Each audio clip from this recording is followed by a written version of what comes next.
안 궁금합니다. 누가 정의원에 얼마 보냈는지 우리가 알고 싶은 건 그게 아니에요. 예. 출금 내용인 거죠. 어디로 빠져나가는지 그게 중요한 거지. 아니 누가 얼마 보냈는지 뭐가 중요합니까? 하나도 그건 궁금하지 않아요. 앞서 그 방송 나가서 윤미향 당선인이 그런 얘기 하잖아요. 진행자와 같이. 아니 뭐 그 단체 기부금을 원하는 거, 기부금 자기가 보낸 거를 밝혀지기를 원하지 않은 사람도 있다. 아니 그런 분들도 있겠죠. 그러니까 저는 그거 안 궁금하다고요. 누가 얼마를 보냈는지 그걸 알자는 게 아니라 입금 내역이 아니라 출금 내역 어디에 썼는지 보자. 그 얘기를 하고 있는데 왜 입금 내역을 공개를 못하니까 계좌를 보여드릴 수 없습니다. 이 얘기를 한지 저는 도저히 납득이 가지 않고 지금 하태경 미래통합당 의원의 얘기도 바로 그런 얘기예요. 만약에 기부자가 공개를 원하지 않는다고 하면 그건 본인의 실명을 공개하기를 원하지 않는 거지 사용 내역은 알고 싶은 거 아니겠냐. 내가 보낸 사실은 밝혀지지 않기를 원할 수도 있겠지만 내가 보낸 돈이 그 단체에서 어떻게 쓰였는지는 기부자로서 알 권리가 있는 것 아니냐라는 거를 하태경 의원이 지적하고 있는 거죠. 일단 그럼에도 민주당은요. 별 문제가 없다고 판단하고 있는 것 같습니다. 자체 조사 계획 없다. 일단 이렇게 밝혔습니다. 자체 조사라든가 그런 건 계획이 없으신가요? 네, 그럴 계획은. 자체 조사가 아니고요. 윤미향 당선인 개인에 대한 그 흠집 내기로 가는데 그거보다는 위안부 할머니들을 위한 활동 전체에 대한 모욕이라고 여기고 있습니다. 사실과 다른 보도가 이어지는 것에 대한 문제 제기는 지금 검토 중에 있습니다. 일방적인 흠집 내기다 혹은 이간질이다. 그런데 여기에 대해서 오늘 민주당 의원 10여 명이 공동성명서를 내면서 윤미향 당선인에게 힘을 실어줬습니다.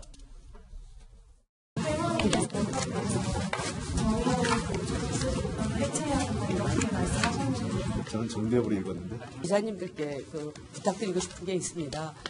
우리 이용수 할머니도 굉장히 고통 속에 있고 윤미향 대표와 마찬가지로 굉장히 힘들어하십니다. 그래서 인터뷰도 저는 굉장히 문제가 있다고 생각합니다. 부분별로 필요한 대로 또 쓰는 측면도 있기 때문에. 근데 오늘 더불어민주당 소속의 당선인 포함해서 국회의원들이 이런 얘기를 했어요. 그러니까 친일 반인권 반평화 세력이 역사의 진실을 바로 세우는 운동을 저렇게 보시면 폄하하려고 하는 거다. 이 계속해서 그 주장을 저희가 좀 이걸 어떻게 해석해야 될까요? 처음에 이제 이 문제가 제기됐을 때 이제 역시 회계 문제가 우선적인 문제였기 때문에 민주당 내에서도 조금 투명하게 밝혀야 되는 거 아니냐 이런 의견이 꽤 있었던 것 같은데 윤미향 당선인이 이제 조국을 거론하면서부터 조금 약간 기류가 바뀐 것 같기도 합니다. 그리고 민주당으로서 보기에는 이 위안부 이슈는 진보 진영에서 밀리면 안 되는 어젠다다. 이렇게 해서 아마 집중적으로 이제 윤미향 당선인을 지지를 하는 것 같은데 그러면 이 부분에 대한 문제를 제기하는 분들이 친일 세력이다. 그러면 민주당은 반일 세력인가요? 위안부 문제는 단순한 친일 반일의 문제가 아니라 여성 인권의 문제고 단순한 대한민국의 이슈가 아니라 전 세계적인 이슈이기도 합니다. 이 문제를 친일 반일로 몰아가는 건 적절치 않아요. 일본과 가장 치열하게 싸웠던 김구 선생이나 안중근 선생도 단순한 반일을 넘어서 동북아의 평화를 얘기한 그런 좀 지혜를 따라야 될 것 같고 이 문제는 회계적으로 이게 옳으냐 그르냐 잘못된 게 있으면 시정해야 되고 또 운동의 방향이 옳으냐 그르냐 이런 쪽으로 중점을 둬야 될 것 같고 앞으로 이 문제를 국회 차원에서 어떻게 해결해야 되는지 위안부 문제를 이런 고민이 좀 더 필요한 거 아닌가 이렇게 생각합니다. 제가 오늘 더불어민주당 좀 어떤 방식으로 현재 대처할 것인지 좀 물어봤거든요. 당내에 좀 취재를 해보셨습니까? 그랬더니 이제 두 가지를 얘기하더라고요.